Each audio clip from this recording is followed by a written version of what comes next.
important aspect in our life, anger management. Yes, we are going to look at the anger from the point of view of the conqueror of anger, and who else is the best. We are drifting towards Rama already, one who attracts the mind by his incomparable blissful nature. Jitakrodhāya could be somebody who succeeded anger. Only person, the only best example I could come up with was Lord Rama. Also defined here with destructing negative personalities, but with a purpose. What was the purpose? To establish Dharma. Yeah, the purpose is always, underpinned here, pointing to Vidaranaya Namaha, pointing to one who destroys such personality.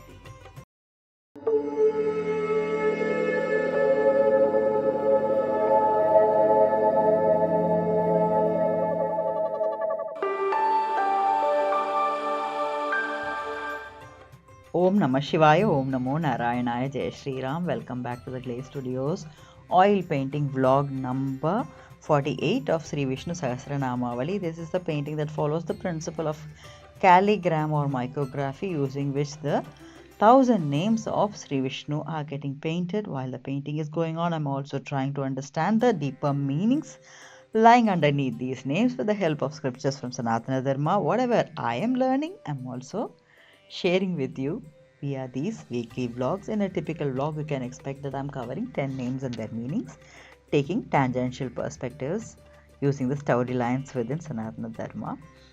Though we are doing 10 at a time, there is a lot of interconnectivity between the names, and you will see me cross-referencing these vlogs many times during the session. So I definitely urge you to take a look at the previous vlogs and come back to this one. Today's vlog will cover 461 to 470 names and their meanings, and then we are going to look at a very important aspect in our life, anger management. Yes, we are going to look at the anger from the point of view of the conqueror of anger, and who else is the best other than the sustainable leader we talked about in vlog number 41, Lord Rama, Sri Rama. So we are going to look at Ramayana in a capsule today. So it's going to be a jam-packed session. Without much ado, let's get started with the names and the meanings first. Starting with the 461st name, which is Om Manoharaya Namaha. Refers to one who attracts the mind by his incomparable blissful nature. I think we are drifting towards Rama already, one who attracts the mind by his incomparable blissful nature. The next name, that is 462nd name, is Om Jitakrodhāya Namaha. This name, we need to carve this in stone. Om Jitakrodhāya Namaha. Krodham referred to anger. Yes. Jita. Jeet would refer to success. Jitakrodha could be somebody who succeeded anger. Let's look at the meaning here. Of course, it is one who has overcome anger. And when I tried to find different stories, I couldn't.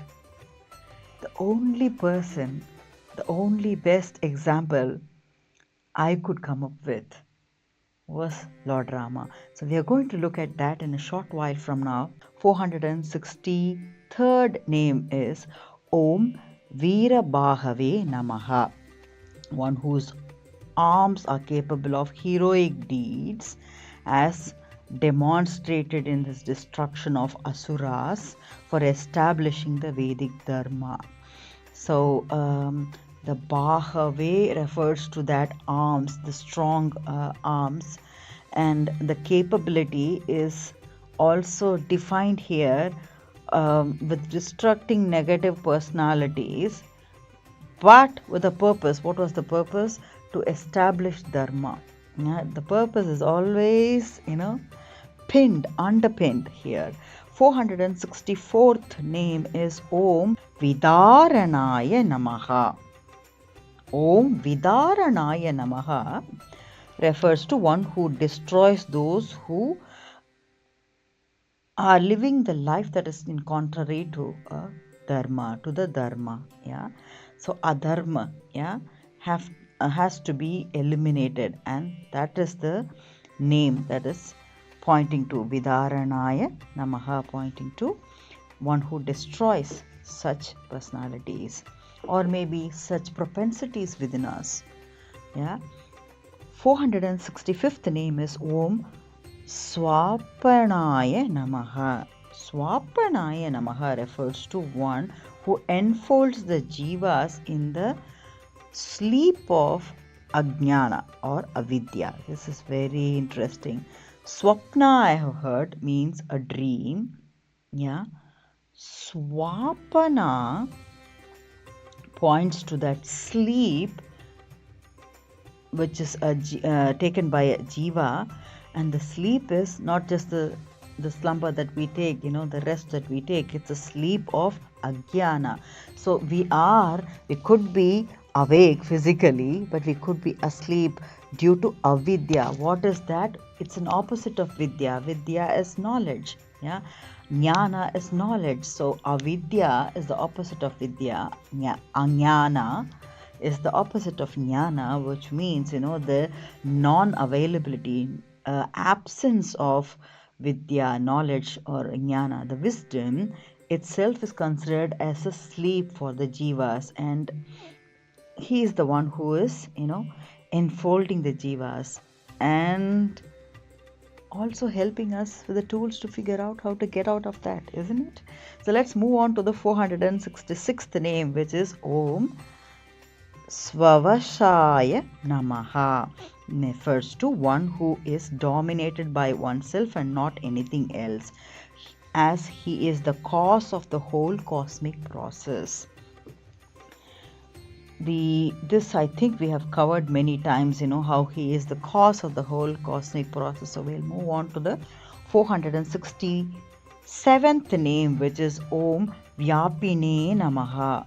Refers to one who interpenetrates everything, such as Akasha. Akasha refers to the sky or the space, the ether. So he can interpenetrate everything. So he is Sarvavyapine Namaha is something, I am thinking of. He is always, present in everything, omnipresent, omniscient, and so on. So Vyapine is coming from that angle. 468th name is Om Naikatmane Namaha. One who manifests in different forms as the subsidiary agencies causing the various cosmic processes. I will go to the next name and then we will look at both together. 469th name is Om Naika Karma Krite Namaha. One who engages in innumerable activities in the processes of creation, sustenance, and so on. So innumerable form was the previous name, Naikatmane. Innumerable activities is this name, Naika Karma Kurte. This is something we have covered many times in our vlogs, and whenever we touch upon this chapter number 10 of Bhagavad Gita, I think that really comes through in his explanation to Arjuna on who he really is, and how much of the the infinite element in him, in the forms that he can take and the activities that he can do simultaneously. So we move on to the 470th name, Om Vatsaraya Namaha. This refers to one in whom everything dwells. With that, we come to the end of the names and the meanings for today, but we have to conquer anger, and definitely this is not something easy. The best example is Lord Rama, and we are going to look at him. This name, like I mentioned, has to be carved in stone, at least carved in our hearts. Jitakrodhāya Namaha. This is incidentally also there is a Sri Rama, just like this, Namavali, we have 108 names of Sri Rama, and 48 name in that 108 names of Sri Rama is also Jitakrodhāya Namaha. We looked at Rama from the sustainable leadership perspective, and we looked at a very small episode in his life. Now we are going to jump into the situations, key highlights in his life that underpin the Jitakrodhāya element in him. Yeah, so we'll start with the first situation, that is the exile itself, injustice of exile. When did this happen? He was getting ready. He was going to be, he's a 24-year-old man, to be the prince. Yeah, he is the prince, and he is about to be coronated. Yeah, the coronation ceremony, taking over the kingdom, was supposed to happen just in 24 hours, and due to the internal politics, also coming from his, you can always you can use the term for our understanding stepmother, but that's not how he saw her at all. He valued her also equally to his own mother. So the stepmother is the one who is kind of driven by some thought processes and wants him out, because her biological son Bharata can take over as the king. So he was about to lose his kingdom in just about a bit, and that is a very good reason for us to get angry. But he did not. Yeah, he was the crown prince and getting banished into the woods for 14 years for no fault. Yeah, he accepts that, and he also says, when Kaikeyi, there is a detailed dialogue, but when Kaikeyi tries to explain it's the king and your father who wants this to happen, he also responds in saying the king doesn't have to give this order. You as my mother also have the right to do that. You could have done it and I would have accepted it happily. Showing the inner strength of the self-control, the inner control that he has. He just did not suppress the anger, he transcended it, and that's the first moment. The second moment, he has already started his journey towards the forest. He is in the process of exile, coming out, and in the Chitrakoot, there is a place where he is, stationed temporarily. Bharata, who is the son of Kaikeyi, younger brother of Rama, understands of what's going on, and he tries to approach. He is the reason, can we say, for him, the mother wanted the kingdom, isn't it? So, no, that didn't happen.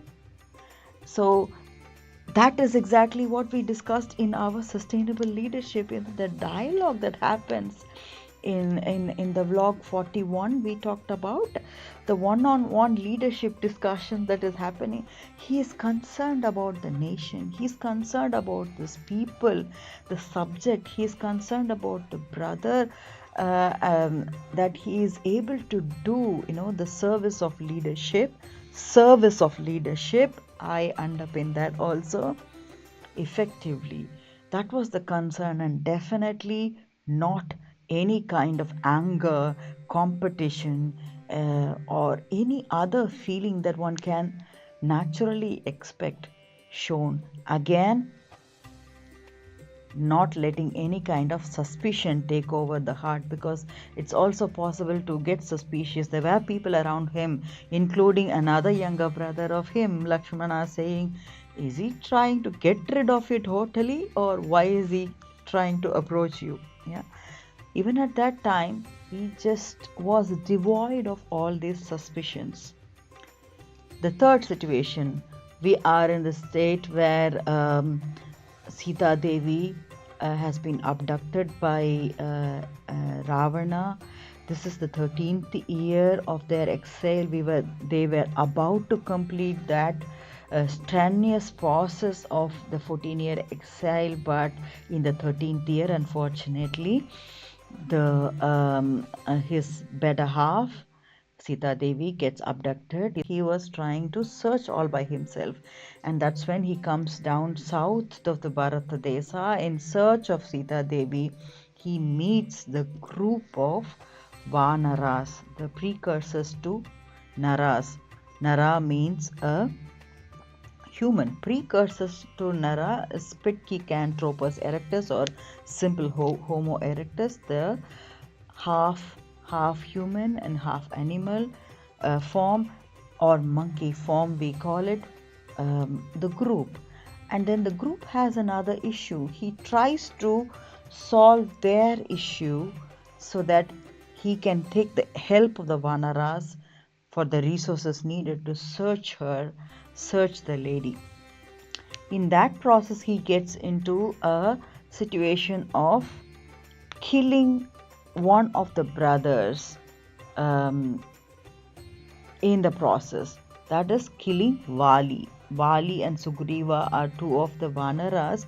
They were having their own, fight in between for the kingdom, and the resources were struck with Vali. Vali had to be eliminated, and Rama had to do that. But the way he approached Vali was not in the normal way of attack, or a warfare attack one can expect. So in the process of getting hurt, the Vali was almost in the dying state, but he noticed that he was being attacked by Lord Rama, Sri Rama. So in the last moments, Vali blurts out, not just blurts out, but he states that Rama has missed the rules of warfare. Though he didn't, in another angle, that's another huge dimension to go into, but without getting into the details of it, the one who is attacked by Rama is in the deathbed, can we say, minutes away from his death. He is now accusing him. It's a very easy way to get angry. He let Vali vent out all the frustrations against him. And to each of Vali's questions or claims, Rama provided a clear answer in the few minutes before the death of Vali. Patience, instead of confronting or in the anger, killing multiple hits on the same person when the person is already dying, it's meaningless. And showing that anger on somebody who is in the deathbed is useless, futile, and he knows that. He remains composed. The fourth situation is Ravana's death. So the man who abducted his wife. The war is happening, and that man is now eliminated. It's a good reason to gloat about and to say, okay, I won, and show that anger and frustration, vent it out. I am the conqueror, but he was not the conqueror of the kingdom or the king, the kingdom of Sri Lanka, or the king Ravana. He was more importantly the conqueror of anger. So he had to do what he had to do. There is a complete exit process in a war which is never taken care of in the current war situations. He did that. There's a lot of process, because during war there is actually no victory. People lose at both ends. The one who lost the war technically loses all the resources. The one who won the war also loses many things. There's a lot of loss in both the sides. He understands that, so he was helping in the process of rebuilding Lanka, and he was trying to re-establish the kingdom with the next available person for kingship, Vibhishana. That was Ravana's brother. So even there's a complete detached attachment, towards that situation, and he did all the closing procedures to be done via the family of Ravana for the death of Ravana. So everything happened in the right order. And now the next two situation is very personal. The moment Sita Devi was rescued, there was always the question of purity. He was away from her husband, and this is a very traditional question that is being asked. To get her out of these questions, he had to go through a painful procedure. She had to go through a fire ordeal. It must have been very painful for him, and he being the prince or the king to be, he could have just avoided this and ignored the comments or anything that is coming out of this. He had to ensure that her dignity as his wife and the queen to be is restored. So he had to go through this procedure with Sita Devi, also had to go through. Both of them together had very good reasons to show anger, but none. They went through this responsibility because they were more responsible as the leaders to be. Final situation was renouncing Sita herself. All this fight for what? When she gets back and to Ayodhya, when everybody is back in Ayodhya and after the coronation, there is always this bitter discussion coming, whispers coming around Sita Devi, and the challenges that she was facing. The only solution was to, as the king, he had to give out certain orders to his subjects, and that included his own wife, and he knew that she might be pregnant. So this is a very heartbreaking moment, and again he could show his anger against those people who pointed fingers at her and say that I am a king and she is the queen, and how dare you point fingers at us. But the role was of a king. The respect for his subjects and their thought processes was equally important. Again, responsibility and the trust over people's trust over personal happiness, that was important. And again, Sita Devi was sent to exile by Lord Rama himself. It's a life filled with pain. If you actually look at the whole of Ramayana, you can pick out the moments where they might have been, they meaning Sri Rama and Sita Devi herself, have been a happy couple. There's been a lots of up and downs, but he of course agreed that he was never free of pain, but he was actually free of any kind of reaction, or free of anger. So he was indeed, and he is always, the conqueror of anger. Jitakrodhāya is not about bottling emotions. It's about transforming them into this wisdom, compassion, and clarity. This is something I have also learned from the story, and I am trying to tell myself each time there is an anger and situation that is arising in the personal life. You just think, what would Rama do? What would Sita Devi do in this moment? How would they respond to the situation? I think that is the question rather I would leave with you as a conclusion, because this is an ideal example. We might not be able to live up to this every moment.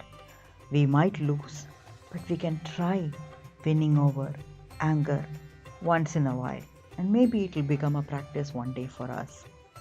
With that, I would leave you to get on. Stay blessed, stay happy, stay healthy, stay motivated until we meet in the next session. Thank you.